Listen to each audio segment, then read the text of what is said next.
So, what does HE policy making mean to you personally? Are you going first? Yes, it doesn't mean very much to me personally at all.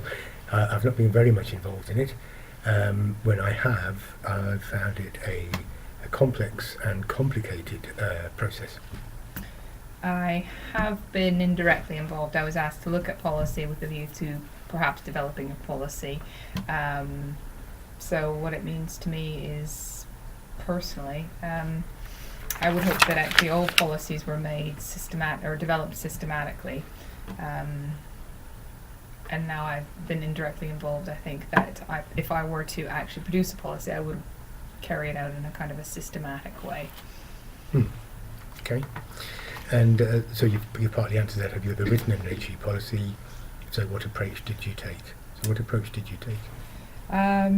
Well, I ended up just talking to a lot of people to start out with. Well, no, actually, I think I Googled it first as policy writing, and then I ended up thinking that it would be really useful to undertake a course. If that were to be a regular part of my work, I would really like to do a course, so that I was confident that I was undertaking it in the right way. But actually, in talking to people and in reviewing other policies, I think that there is no one way to do it, but I think absolutely. a structured approach is really important. No, when I was starting to engage with making a policy, and it didn't happen in the end, the job changed.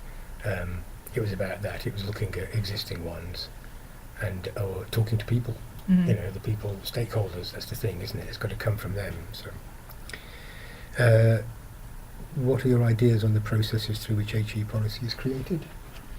That it should be systematic. That it should be, that it should be systematic. But I think in the end, it's like anything else that we have to do in HE is, you know, we think, okay, well, I'd love to create this assignment brief, and I'd love it. You know, we know what good practice dictates in terms of developing briefs and you know, how they should be embedded. It all comes down to finding time to do it. So I imagine, just like writing assignment briefs is, you know, with all the best intentions, at the end of the day, it's something that you need to produce, and I imagine a lot of them come out more quickly than people are perhaps comfortable with. Yeah. No, I think that's probably very true.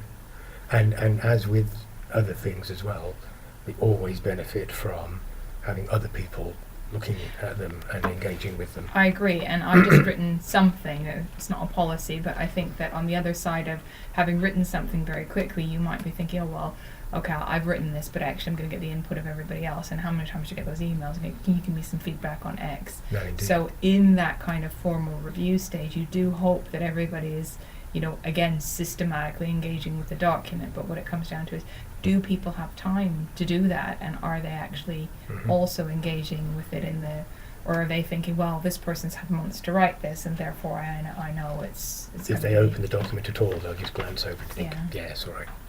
No, indeed, it's a good point. And so how should HE policy relate to people's practice? Well, you would hope that the two are aligned, wouldn't you? Indeed. Particularly, if the policy should be there at the base, really, shouldn't it, to make sure, you know, indicating that there are things which need to happen or which shouldn't happen, or, you know, really important aspects that should be taken care of. I think my experience is that the policy, and there's often a disconnect, actually, between policy We were just talking about that practice. with the assessment. Oh yes, indeed. Yeah. What are your... No, wait, go back to the disconnect. Because there were examples there which, in fact, a lot of people didn't know that document existed. So we were talking about the fact that Indeed, yes. that actually many very experienced practitioners weren't aware of the policy, and processes had kind of evolved at a departmental level, and actually nobody was kind of looking to that policy document.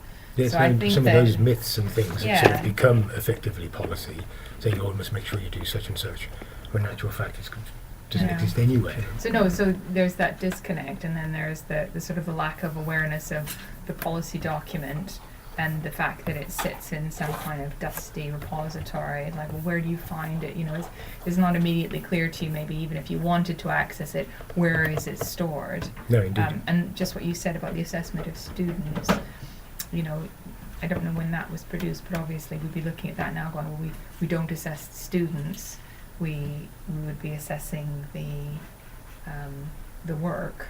And actually it's assessment of learning, you know, assessment for learning, not of learning. So there's, you know, already the language that was used within that document seems quite outdated. No, indeed.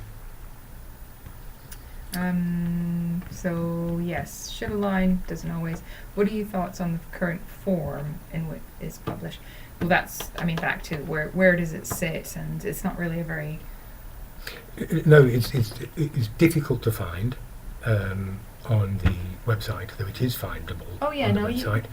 And takes some effort. It's also has a presence on the intranet, but again, it takes some searching. You really need to be pointed towards it. So I suppose that really, and I don't know what making that much more visible and accessible would be important, I think. Yeah, it's not very inviting, is it? When you think of a policy document, you think of all these like pages of writing with subsections, and I absolutely see the necessity, but it doesn't strike me as something like, oh, I'd love to read that. I wish I'd read that bit. Have you read the policy on? I know. Can you imagine? The repository that there is actually in our academic quality directorate, which is where it all seems to live, in our intranet, again, it's just a huge alphabetical list. It's not thematically organised or anything. You know, you've just really got to sift through it. And that's an issue if the language changes. Actually, if you know you start calling something one thing and then you change it. If online learning becomes open learning, you know, something like that, you can imagine it creates difficulty. Well, that connects to the next one. What are your thoughts on the current form? Well, it's not enticing to read, and yet it is clear and meets a need. Should it be enticing? Does it need to be enticing? I don't know. It needs to be clear and accessible. I think more people would read. More people would engage with it. It's hard to say. It's there are benefits to its current form, and there are obvious drawbacks to its current form. I think it needs to be written somewhere, though. Because the next question, if you look, it says, "Do you think more visual methods to represent?" I don't know if that's like somebody talking through policy, or like just a video or something. Yeah, maybe. In some ways, I mean, that might allow for an overview and sort of key points, but it's complicated and detailed, isn't it? You need the complexity and the detail in order to engage with it properly. So at some point you are going to have to read it. I mean, a visualization of processes and what have you might be useful. But is it to represent the policy? I mean, I was talking to somebody today, and they were just saying, in that class, saying, "Oh, I prefer to watch a video." You know, and yeah, I agree. It needs that level of complexity to underpin it. But actually, if there were a video or another format that people could engage with, and then sort of have the written document to underpin it, might be. Yeah. It's what the function of that video would be, though, because short of somebody looking at the camera and reading out the policy, which, imagine, could be set to music. Yeah, indeed. I know, but you could actually, because a lot of the time you kind of go, why do we have that? Like, why does it have to be like that? And actually you could sort of anecdotally say, this is useful in a situation where, or this is here because, and actually talk through the policy. So I do think that the written policy needs to be there, but a kind of executive summary. Sort of you can imagine that being useful to be. But it's funny because when you say policy, it's actually, you always imagine that dusty multi-section document that is got all the numbers down the side. Yes, indeed. Pages and pages. Having said that, I mean, you can navigate it easily to a section you need in the way that you couldn't in a video. So if you needed to kind of get to a certain part of the policy, How could you do that in a video? No, that would be tricky. Which So is it why could- I think yeah, it could only Complement, be a kind of an accompanying overview or Well, sort you of could potted actually, version. you could, no, having said that, you could have an interactive PDF. So if it had a section of the policy where there was something that you could explain further, you could embed something within it. Okay, yeah, sure. Seems quite cumbersome, doesn't It it? does, yeah, multiple little videos or clips or visualizations associated with different sections of the document. You can imagine that after somebody's written a policy, the last thing they want to do is I was going to shoot. say, yeah, no, So but yeah, shoot it just them sort of in. makes that process even more laborious. What about this next notion then? As we move closer towards defining a TEF, what scrutiny should be applied to the ways in which HE policy is created and presented? Well, I don't know about scrutiny, but I think you would hope, wouldn't you, that policy that had an impact upon students would involve students in the formation of that policy. That it would involve, via partnership and consultation, and any and all of the stakeholders who are likely to be affected by it. Yeah. Um, But that should be happening already. I mean, You would the hope so. TEF is like, well, this is towards what scrutiny should be applied in the ways of, I don't know, I can't really see There it should being be. any different. Mm. To me, it's just good practice, and whether it's the TEF that's having us look at our learning and teaching or something else, I don't know.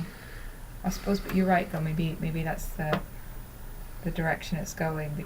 I would think though that in developing policy or developing anything like that, our students are already involved. I mean, but I wonder. You'd hope so, Well, and I'm sure that there's. for the bits I'm doing, or I was doing, there was. Yeah, it would be interesting to know. I actually don't know if the students have been involved at all levels, but they would be in the formal levels if things are approved by committees. There's student representation, but actually it's that underpinning process of how did it come about. Anyway. Yeah, I mean, so I've called upon like module evaluation forums and like talking to people like the SU and what have you. Whether that needs to be, I don't know. Do we need a policy about writing policy? I'm sure there is a policy about writing policy. I'm sure that there's some direction. Whether that process needs to be logged and made visible in some way so that it can be, there's some accountability. Yeah, but I think when you do write a policy, you do have to document how you've written. I don't think you can just go, here's my policy. I No. think there needs to be evidence There's certainly that rounds of sits consultation. behind it. Yeah. No, I think you and need to things, yeah. provide that evidence of rounds of consultation. I would imagine you do, but I actually don't know if you have to. I think we strayed away from the question, but Okay. it doesn't matter. Do you have any ideas on? Do you have any ideas on ways in which a university might learn via visual? A university might learn by the visual methods. I don't really get the Don't really question. understand what it means. I suppose, the It's university. back to that sharing of information thinking in about ways. itself It's not in like ways, just yeah. documents sitting in places that people don't look at necessarily indeed. as part of their day to day.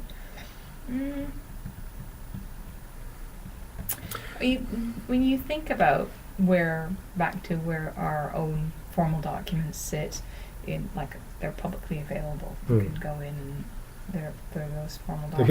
If you know what you're looking for, you can find them. No, yes. exactly. This is what I'm saying is they're kind of like hidden, and they're actually virtual files, but they're files and then they're documents. I don't know if people wanted to find them via the website, there would be a way of kind of visualizing sort of operating structures policy. So if you could make Yes. it more visual, you could make it more visible, and then I suppose the university itself in sharing information, presenting it more effectively, might learn. Visualizing, if you could sort of see, couldn't you, ways of visualizing the university that would that might even have an impact upon the way in which people think about the university and how it all fits together and their role in it. And certainly with issues around, formal documentation, you could see how that could be situated in different locations within a sort of visual space. I think it's where it's situated now. It's like you can happily navigate around the university without encountering those documents. Oh God, yeah. It's like you go to them. They don't come Yeah. to you. They're not. They're not in your path when you go to do something. So you think of our, associate lecturers. Yeah. They could sort of navigate their way through all of the different activities they need to do without engaging with the policy ever. Yes. So I The don't know, kind of having them on the front line more. I mean, but then at the same time, you don't want people wading through things to do No. what they need to do. a lot of the university, to some extent, is the website becomes a kind of representation of the university, doesn't it? Mm. And it's the extent to which the website structure is visible enough and logically organised so as to be navigable, Mm. and so that sort of thing can be located and situated sensibly within that space and located easily. That would be, there's elements of visualisation around that, isn't there? Where Yeah. the structure of the information reflects the structure of the university. It's like how can the university learn in that way though, via visual methods? It's interesting, isn't it? Because when I was thinking now, when I first started engaging with web design, that whole thing about information sort of architecture Mm. and the way that stuff is chunked up and grouped and then structured and is made accessible via links and sublinks and what have you was absolutely fundamental. It was absolutely fundamental. And the sort of the mental conceptual map that you had of the information and finding ways of making that visible so that it could match the developing map of your user was a major preoccupation. But increasingly now, you have you can search websites, so it's becoming less important in some ways. Yeah, but you can search documents too, can't you? Yeah. But actually, despite that access to search, I think it's still there's still those fundamental Yeah. requirements, that underlying structure and what have you. And I suppose that there are visual elements of that, I suppose is what I'm thinking. There's a visual aspect to that, the way that you visualise, develop that conceptual map of where things are and how they fit together. You see here it says policy might be reimagined as a shared visual project. So I think one of the things they might be looking at is, like I said, I hope there's paper trail when people create the documents. You actually might have something more accessible or more appealing than just this paper trail of this is the process by which the policy was developed. Fully people were involved in contributing to or reviewing the document. The rounds of review documented. A shared visual project. Yeah, you can imagine ways that it certainly would be more engaging. But then it's back to that, if I could watch a video or see visual representations of policy, wouldn't Quite I just interesting always thing. kind of go back to the document and say, well, actually, I just need to find this and go Yes. find it. And the session I taught this morning Mm. on the preparation for teaching course Yeah. about learning styles, Yeah. and we did the VARC thing, the students did the VARC thing, and we were engaging with that notion of like visual preferences and read-write preferences, and understandably, I think, given the context that we're working in, a lot of the students had quite pronounced read-write preferences Yeah. because they work in universities. They're not afraid. They quite like reading things. It's a useful thing for them to do. Oh, still going. So, I'm all about the visualization of complex information to make it easier to access it. and I'm very much interested in the way that text can be designed and presented so that it is visually appealing and easy to access and understand. But actually, it's still text, and, Yeah. and you wouldn't necessarily think of that a visual approach, but actually well-designed text is quite visual in its in No, its own I way. agree. It's like, well, do you need to ever read the whole policy? Do you know what I mean? Like, You when do we don't engage really, with yeah. policies? I mean, I don't think anybody produces them and thinks, well, this is going to make a good read for somebody. Yes. I think that people use, you think about, well, how do people use them? People dip in and dip out. And I think that my fear, going to a more visual method, is that quick in and out becomes potentially more difficult. Not necessarily, but I'm just thinking of, I need to know what the policy is on, or what the policy says about X. Yes. I can easily see in the table of contents where it is, or, as you say, do a search. Whereas if it's a visual method, I suppose it's the design of the visual method that would make it easy to get in and out quickly to the parts you want. I can't really conceive of how that might what that might look No. like. But No, an interesting concept. I think that would be one of the considerations, is that when we think about how policy is used in practice, in other words, pieces of it rather than the whole thing. yes, Might be good. Any other thoughts? I think I'm done. no, I think Policied out. I think I've contributed to my Bye, Sarah. fullest extent. Hi, Sarah.